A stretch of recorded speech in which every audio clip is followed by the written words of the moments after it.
Hey everyone, welcome to the show. This month I have Ben Kennis on, local actor and all-around swell guy. We talk about his past career, where he's going, what he's doing right now, the differences between London and Toronto and all that sort of stuff. But look, here's the thing. Here's what I want you to watch out for.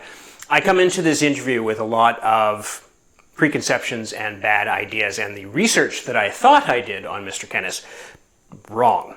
But he is so good at what he does. Watch him walk his way and circle it back around and make it relevant again. Saved the interview, which is fantastic. So thank you once again, Ben. So, off we go.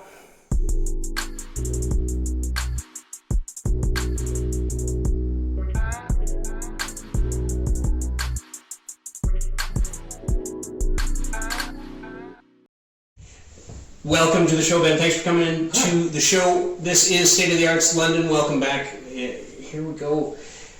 Ben, I'm so happy to have you here. I've been kind of dogging at you a little bit to get you here, but you're a busy man, and we're going to talk about that. But please, for those of the people who don't know who you are, introduce yourself. Hi, my name is Ben Kennis. I am a resident here in London, Ontario, and I take part of a lot of acting projects here. Would you call yourself an actor? Yeah. Is it that? You're good with that now? Yeah, I would say so. I think, it's such an interesting term, right? Like, what makes one an actor? And I say, someone who's been around the block a few times, right? So I've been doing this for since 2011, so I'm getting close to 15 years now of acting, and I would say that, like, once you've done it for a while, and, if someone, like, remembers you, or they're just like, you're an actor, like, then you kind of just go along with it, right? Yeah, I'm an actor. Yeah, a lot of people struggle with those things. Like me personally, I don't have a trade, right? Like I was doing a little research, a little creeping on you there a little bit. Absolutely. And you're involved with the Grand Theatre. Yeah. You've been doing some brand ambassador stuff. Yeah. So I used to. I've switched careers recently. So I've done brand ambassador stuff for the Grand Theatre, and I've done some bartending for the Grand Theatre as well. Right. Very important. Yes, absolutely. You need your wine when you go see a show. I completely understand that. I have a deep love for the Grand Theatre. I have a deep love for all the theatres here in London, right? So the Grand Theatre being a very important one, because I feel like that's one of our mainstays here in London, especially with its rich history. I guess just to diverge into that, you jumped on stage just recently. We were talking. 2 weeks before opening, you jumped into not the Shakespeare's Oz. Shakespeare's Oz, right? Yeah. So you have now worked at the Grand Theatre. You've worked. Does that mean something as far as I'm an amateur theatre person? Yeah. I can confidently say amateur theatre. Yeah. No problem. Does that bring something else to your resume now? In terms of acting? Yeah.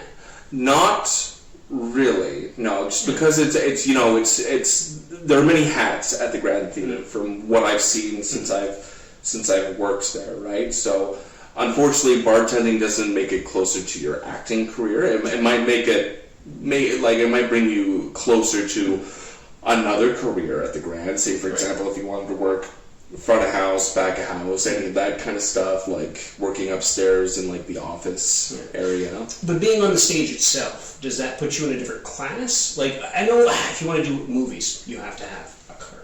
Yeah. I don't know what the card is, but actor or whatever it is. Do you now have a card?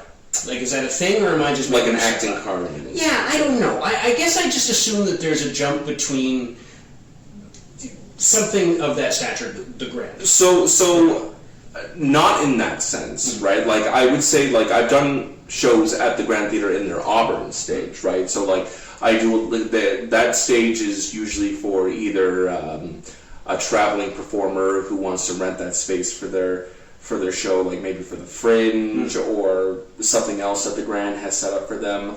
But a lot of the times, like, that stage is rented by like the community theater scene, especially like musical theater, MTP musical theater productions. Like they do a lot of shows down there. Yes. I'm just thinking and making stuff up, and that's fine. But that actually clears the air, because I thought, like I said, once you kind of get into that one, there's a level where you get to where you're just Yeah, like those would be like anything on the main stage there. Like a lot of those actors would be like probably they've signed up for equity, so that means That's they what get I was paid. looking for. They're getting Yeah. paid to do that, right? And like you can still get paid even if you're non-equity. Okay. But like there's like a difference between the two, right? Yeah. So. Okay, so that brings me back to what we kind of originally had thought to talk about, the balance of working and being on stage and making those two work for you, because that's the big theme of this show is that you have been grinding and treading the boards and doing the work and putting it in, whereas somebody else might not, and that sort of thing. So where's your head at as far as your lifestyle?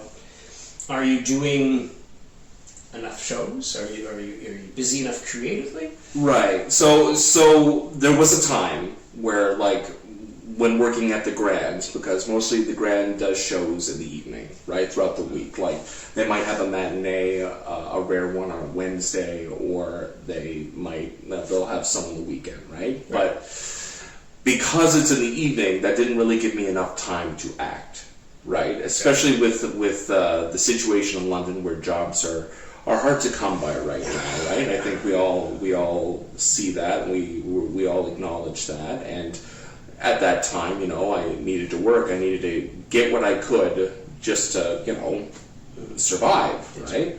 And so that didn't really give me enough time to act, especially in the community theater, where a lot of that is for free. Oh yes. Right? Like as much, and don't get me wrong, I totally don't mind the free at all, right? I love acting in the community theater. It's my home. This is where my family is, right? But like the theater here is like the community here. They're like my family, yes, in a sense. But like in terms of like in one sense, I wanted to do that. That was sort of an advantage for me, right? Work at night and then maybe do auditions during the day in like Toronto or something like that to get like some paid work. Yeah. But that can be quite a challenge to commute, because I had to commute a lot. I used to take the Greyhound. Remember the Greyhound? Yeah. That was like my easiest way of getting to Toronto there and back for a good price. Yeah. But now it becomes even more difficult. And though I drive, I'm not a fan of driving in Toronto because it's like a nightmare. It's like a maze, a nightmare, and who wants to do it? No, right? The transit is good enough that you generally, where do you park? What mall do you park at and drive in? You have to get the subway. London, the core community theater has been fantastic. I've dipped in and out because you and I worked together 2018. Yes. Love Lash. At TAP. Yeah. Or TAPS, I guess, plural. So that's been a couple of years since then. Has the theater come easier, or because you also are a Brickenden award winner? People never let me live that down. For some You were reason, introduced as such. So. Anyways. Yeah. So is it? I guess the little bit of me that comes from an amateur theater that comes up is as a male. I do musical theater, not strictly, and not anymore. Sure. But if I just showed up, I got a part, because the population was such that we had a lot of women singers. Right. Yeah. So, male parts and stuff. So do you find yourself? I'm kind of meandering. I'm getting there. I'm getting to the point of this question. You are 31? 30. Okay, so 30. Yes. So you are now in between. You're in that in between stage. You're not the old guy on stage, nor are you the young whippersnapper on stage. You're just the guy. You're just the guy. So is that good or bad? It's funny, actually. I was thinking about this the other day. Like one of my first shows I did outside of college was Heather's, where I had to be a jock. So like probably around the age of 19 or something like that. And I was 20.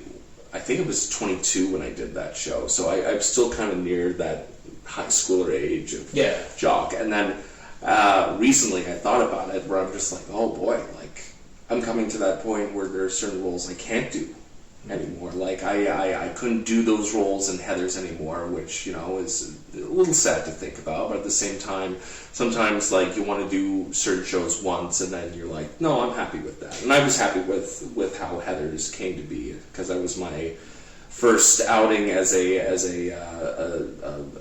lead character, I guess, in a show, and a musical. But yeah, there's like, on the other hand, I was going to say there's more opportunities for other roles for me now, right? Like, one of my dream roles is always going to be Sweeney Todd. Yes. Right? Dream role. Of course, yeah. I couldn't really be that role before. I've done that show twice. Okay. I did it once in 2012, 2013 with Pacheco Theatre. Okay. And then I did it with, it was a collaboration with MTP and Oswald Production when they did it back in 2019, Okay. 2019 before the thing happened. Yes. Right? The thing. That's right. Course parts, were you Beatle? I was the Beatle Yes. in the second one. Yeah, excellent. Again, great. Yeah. Great roles. But you're right. You transition from you kind of grow up through shows. You can take a show and you're like, all right, I was this show. Like, Yeah. You're Biff, and then you transition into Willy Loman. If you're doing Death of a Salesman. Oh my gosh. Yeah, that's the show. Oh, absolutely. Oh, and that's the thing, right? Like, on one hand, you're sad because you can't be these youthful characters anymore because, like, I look youthful, but I'm actually 30. So I would rather a casting director find someone who is of the age, right? So Right. Yeah, I may look youthful, but I'm not moving. they don't move as youthful anymore. I am now of the age of doing the King from the King's Sam, and even that I'm a little old for that. But I started out Prince True Longhorn, so you kind of transition into it. So how many shows have you got in your belt now at this point? Oh my god. Give me a maybe 30? 30, okay. I would say 30. Yeah. Any standouts? Any like? Oh, there's a few. Yeah. There's a few. That Sweeney Todd, that was one I liked because I got to do that with a lot of close friends, and I think that's the best part of these shows when you do it with people you trust. Yes. Right, where they're just like, you trust me in this situation? I do. Perfect. Let's do this. Yeah. So Sweeney Todd was one. Another one was Odessa Company's Dracula, because Dracula is like the dream role. That was one of my dream roles, right? Yeah. And when I got that, I was like my breath was taken away. I'm just like, and it was because that's run by Scott and Chris and Adam Smalley, the three brothers, and they treated everything professionally and made sure everybody was safe, and the team just worked together. Like, they all connected perfectly to make like what I think to be is like one of the best shows in London, right? Yeah. And there's a few other ones. Like there was a time I did two very serious shows. So one was Hunchback of Notre Dame back in 2018, I believe. Yeah. Somebody I know, because there was a time when I was doing a bunch of comedy shows, right? Yes. So I was like the funny character, as you know, like in Love Lash. I was Mac, who's the funny, handsome bartender, Right. charming bartender. That's what I meant to say. That's it, And someone came up to me and they're just like, "Well, you're going to audition for Hunchback? That's a serious show. You can't do anything serious." And like, I don't know, like my ego when I was younger, that didn't sit well for me. So I'm just like, no, we're not doing that. I know the acting industry. I know what it means to be typecast. I need to prove this. So I was Frollo in that show, who was like the darkest, worst person you'd ever want to meet, right? Yeah. And the same person came to see, and they were just like, I was wrong. Good. Hellfire is like one of the coolest songs you could sing, right? Especially when like you can act it out. It's one thing to sing it, and that's the thing that like my big thing with musicals, right? And like what I try to tell a lot of people who do these shows, it's one thing to sing the song beautifully, and that's a hard thing on its own. Yeah. But to act it out, that's a whole different thing. That's a whole different can of worms. To share that with the audience, to give them that. Absolutely. It's intense, right? And then another one show I did last year, this was with Odessa again, was The Elephant Man. Yes. Where I was John Merrick in that one. And that one, like, I did that show with my partner, and she had a tough time doing it because she said, I can't watch you die. Like, I can't watch you in pain. It hurts. It makes me cry. Like, there were times when I caught her crying by herself. I'm just like, I'm sorry. I don't mean to. One guy had one of the production team members said, like, I have to skip this show, and he's just like, why? He's just like, because I can't watch this anymore. It's a big scene. It makes me want to puke how like sad it is, right? And like, but that's also a compliment. Oh, 100%. Right? That means you're doing your job. Yeah. And that's all I care about, right? I just want to make sure that A, I'm doing the job, B, the director and the crew are happy with it, and C, the audience love it, right? Yeah. Because that's my biggest thing with shows, right? You gotta make sure that the people who are paying for it are getting their money's worth. Yeah, absolutely. Yeah.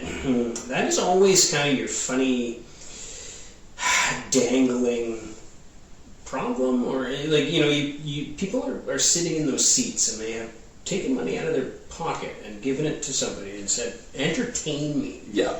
And you have to do that. Yeah, absolutely. How many times, like, I don't know how many bad shows, but there's been a couple of times when a couple of shows where it's just the audience reaction is nothing and you get nothing back. Yeah. And the show, I don't want to say it shuts down because you continue to do the show, but the show becomes I know, like, and then the energy's low, Yeah. right, for the actors, and Yeah. that could be tough. But every time that happens, my thing is just like, you gotta power through, right? Like, I know, like, I've learned, and maybe I'm not sure if you can relate to this in a sense. Like, there was a time where I believed, like, only the audience can help make this show, like, exciting in a sense, right? Because Totally, yeah. we need that reaction, because if they react, that means that you did something that made them, like, react to it. But then I've learned, like, that's not always going to be the case. I meet, with the current job I have now, you meet so many different faces, and some people are very expressive. Some people aren't. So there's a chance that you got a theater of 200, and 200 of those people are just expressionless, right? You gotta go with it. Yeah. You gotta power through, tell your story, and in the end, a lot of them applaud still, right? It's just a lot of them are like there's people like me. Whenever I have to come see a show and I'm sitting with expressionless people, and I have friends on stage, I'm always just like, ha ha, like, laugh out loud or applaud, right? Like, just to give these people something so that they can have that energy boost to keep going. I tell the story all the time, but back Sault Ste. Marie, we have Wednesday to Saturday for the show, right? Yeah. Wednesday, Thursday, Friday. So Wednesday's opening night, that's its own character. Thursday is the second night. Friday is Friday, and then Saturday's closing night. And then Thursday was always the terrible night, right? Yeah. It was the entertain me crowd. Yeah. Like much like you said, sitting there going, I want, So that's where our theater friends started filling in the gaps. I'm here on a Thursday, I gotta work tomorrow. Yeah. Make me happy, make me forget that I have to work. I paid money for that. I paid money for these tickets, so you better entertain me. Yeah. Look, let's start talking about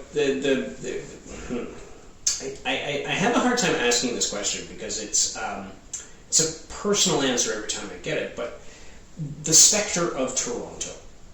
Yes. We live just enough of a pain in the butt away from Toronto that commuting is a giant pain, right? Yeah. Yes, you could do it, but you got to be on the bus at 4 o'clock in the morning to get anywhere, and we lose, I have no doubt, a ton of talent in London. Yes. To just by osmosis. Whether they make it back or not is always the question. What is that like? You're in the middle of it right now. I'm on the other end of it. I got a house, I got a family, I got the whole thing. Absolutely. Where are you in that back and forth? Is it is it a thing for you, or are you happy where you are? I haven't been to Toronto for a while now to do acting, just because, like, it became too much, and I had an agent for a while. The only problem, though, is that, and a lot of agents do that, they'll just call you, like, the night of. Yeah. And they're just like, hey, guess where you're going tomorrow? And I'm just like, I have to work. Yeah. right? Like I need to make a living, especially in today, like this year with everything going on. I can't say no to work. If I lose my job, like what am I going to do? Now, one could say, like, there's been, like, you know, actors in the past, like Sylvester Stallone and Harrison Ford, who didn't work and they were on the street. I was going to say, I think Sylvester Stallone was on the street and Harrison Ford was a carpenter before he was. Yeah, and he was sleeping on somebody's couch or something. Yeah. Exactly, right? And like, you think about that and you're just like, you can't do that. You see what it's like outside London right now. It's horrible, and none of us want to be in that situation. Yeah. So we have to make that sacrifice in order to stay alive. And, you know, some people might say, like, oh, but, like, are you following your dream? It's just like, well, like, it doesn't have to be just one dream to follow, right? Like I said before, like, I love creating here in London. London has so much to offer, and that's the thing, right? You're right. There were a lot of people who went to Toronto, tried to brave it, hated it, came back. Yeah. And that, no shame at all, right? There's so many of us that do that. And that's okay, because we get to see what it's like.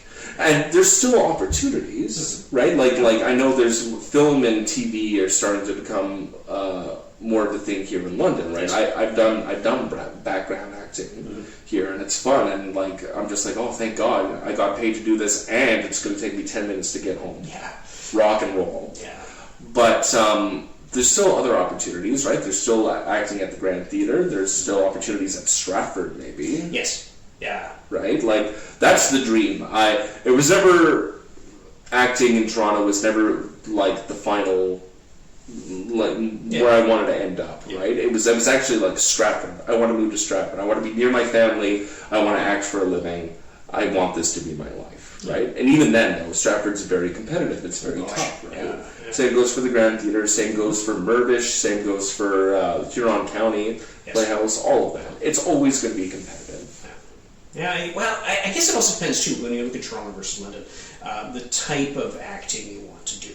Yes. You know, you want to do Broadway. Yeah, I suppose you may want to venture to Toronto, but absolutely, Stratford has an amazing ability to just put on such random shows. Yeah, it's fantastic because they've got their second stage, and obviously they've got the they got the festival, the Avon, the studio, the Tom Patterson, which is like their newest one, which is gorgeous.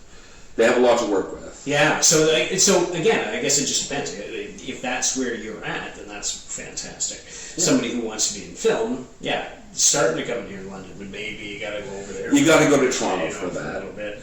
You know, get into your Star Trek stages and like. Absolutely. Oh yeah, I was going to say and there's so many newer shows happening in Toronto, right? Like you said, like Star Trek's filmed there. It's so nice to see this, right? Because Toronto and Vancouver, those are typically the big cities, right? That have the most X-Files and all your big, you know. Yes, and CW stuff, I think. Yeah, right? yeah. Most of the Supergirl stuff was shot out there, I think. Yeah, I was going to say DC, Flash, Arrow. I think that was all Vancouver. Yeah. Superhero stuff. Are you a little fatigued? Superhero fatigued? Is that? It's getting there. It's getting there. Right now, me and my partner are watching Daredevil. New first one. So the first one, so we can watch the new one, and like it was refreshing, right? Because we got into a lot of the super Disney Marvel stuff, and I know they're trying to change it up a bit. I just need to see more, right? Because how can you keep going, right? It's like Star Wars. Yeah. How do you keep going? Yeah, Star Wars. I was a Star Wars kid growing up. The original trilogy, obviously, you know, because I'm that age. But yeah, they lost me. I don't know. The cartoons, the Clone Wars. They lost me at Clone Wars, right? Like I did watch some of it, but then there came a point where I'm just like, it's just too much, saturated and stuff. Yeah. Anyways, enough Star Wars. Look, what's next? What's coming up for Ben? Yeah, so I have a couple shows coming up. So one is with MTP, which I mentioned to you before. Yeah. It is called Bright and Bold. It's sort of like a 20s, 70s cabaret style show with a script, and that's going to be happening in February of 2026. All right, so you're starting out and you're getting all the music and everything ready? Yeah, this is going to be my first musical that I've done in quite a while, because the last full musical I did was Sweet Todd, which I mentioned before, right? So I got to get the singing chops out again. And then in April, there's a show that's being helmed by Banished by the King called The Family Cretin. Okay. It's sort of it's a play. It's about basically, without spoilers, it's about a rich British family that just hate each other. Okay. Like they hate each other so much, and the patriarch calls them in to say, "Hey, $30,000 has been taken from my account, and one of you has access to it, so you're gonna have to tell me who." And then that's where everything goes crazy. Yeah, it's a very funny. Then it becomes the show. That's great. Yep, it's a very funny show, and I highly recommend coming to see both. I will absolutely have stuff up. I will put some things up, make sure that everybody knows about it. We'll post it several times, make sure everybody knows that's part of the whole thing. Ben, thank you. Thank you, Mick. Finally having me. Yeah, I'm happy to be here. Thank you so much. Excellent. So, there we are, another episode in the bag, and we will talk to you soon. And that's what I have for you this month. Thank you for watching the show. Now, before I let you go, I am going to play a little bit of an interview that I did with Brent Baird after his premiere of the movie that we talked about last month. We talk about his reactions, the audience reaction, and how the shopping of the show is coming and how he is moving forward with the excitement of this fantastic movie. I saw it. It was a fantastic movie. Check it out. A Night with Nathan. Eventually it'll come out on streaming, so we'll get you that link when it does come up. The rest of the interview, of course, is going to be on the YouTube channel, so I will send you there. But that's it. Thank you for tuning in. Keep an eye out for this guy, Brent Baird. He's going places, so watch the interview. See you next month. We talked about on the show about you and Pete back and forth as far as the chatting was concerned. The chemistry was absolutely there for you. Fun? Like in the end, is that something that you're going to go run and do now, or is he going to be your Kevin Smith and your Mosier? Is he going to be? You know what I mean? Like, is there going to be a creative powerhouse there, or what are you guys doing? Yeah, I mean, I would love to keep continuing to work with that guy because we have a good working relationship, I think, and that's the main part of when I started writing the script. I knew that me and him would have that chemistry and it would work. So I don't think anybody else could have played those roles like us, just with us writing the characters and us knowing each other for so long. And I think our friendship comes through the movie really well. I would love to be able to work with him again. I mean, if whatever movie I write or make next, if I think there's a part for him, it'd be great. And I know he's written a few scripts that he wants to produce. So I'm down to work with him on anything. Yes. So what he really wants to do is produce. Exactly.